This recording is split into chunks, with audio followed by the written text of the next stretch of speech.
vlákna se používají jako pasivní světelné vodiče v telekomunikaci, ale Optero využívá vlákna jako aktivní inteligentní médium pro pokročilé senzory, které rychle zachycují, zpracovávají a přenášejí data rychlostí světla.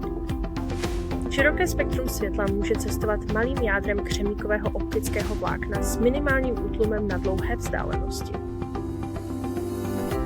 Při výrobě optických senzorových prvků vzniká interferenční vzor dvou laserových paprsků společného zdroje, který vytváří trvalou mřížkovou strukturu, nazvanou vláknová mřížka neboli FPG, tím, že periodicky mění index lomu malého skleněného jádra optického vlákna. Mřížky jsou mikronové hologramy uvnitř jádra vlákna, které jsou navrženy a laserově vepsány k odrazu určité vlnové délky světla, zatímco všechny ostatní vlnové délky nechávají volně projít. Specifická vlnová délka, kterou každá mřížka odráží, známá jako Braggova vlnová délka, se mění jako funkce napětí, teploty nebo jiných parametrů odvozených z teploty nebo napětí. PIG se stává senzorem, který je selektivní a reaguje na tyto změny. Na stejné optické vlákno lze přidat více mřížek, z nichž každá má svůj vlastní vlnový odpis, čímž se vytváří diskrétní senzorové zóny. I když teplota nebo napětí způsobí, že se Braggovy roviny mřížkové struktury přiblíží nebo vzdálí, odražená vlnová délka se posouvá dopředu nebo dozadu ve spektru. Jinými slovy, vlnová délka odraženého světla se úměrně zkracuje nebo prodlužuje.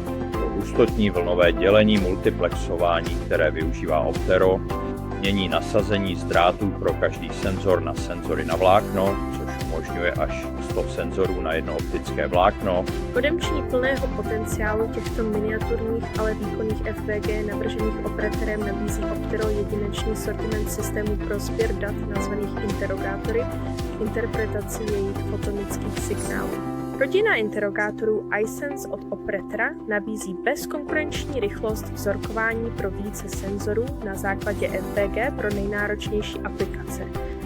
Vestavěné inteligentní algoritmy na palubě interogátorů Optero iSense umožňují systému pojmout od několika po tisíce typů FPG senzorů na jednom nebo více připojených vláknech, včetně senzorů teploty, napětí, tlaku, vibrací, akustické emise a vlhkosti. Operatorova palubní a cloudová analytika dat bez problémů získává senzory data z interogátoru FPG a prezentuje je uživateli v akčním formátu s výkonnými upozorněními, spouštěči, přehráváním a schopnostmi reportingu pro skutečně komplexní senzorové řešení.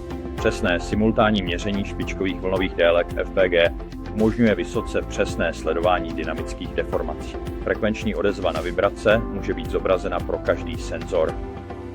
Rozhraní také shrnuje klíčové frekvenční a teplotní charakteristiky v závislosti na čísle senzoru. A teplota může být graficky zobrazena na různých místech na konstrukci a v závislosti na čase.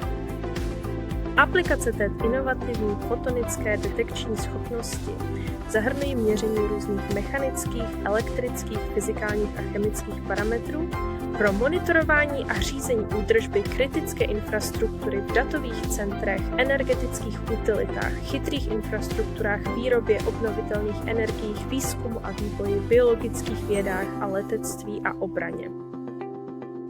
Detekční pršní společnost Optero Stromon 4 Je to už dlouho.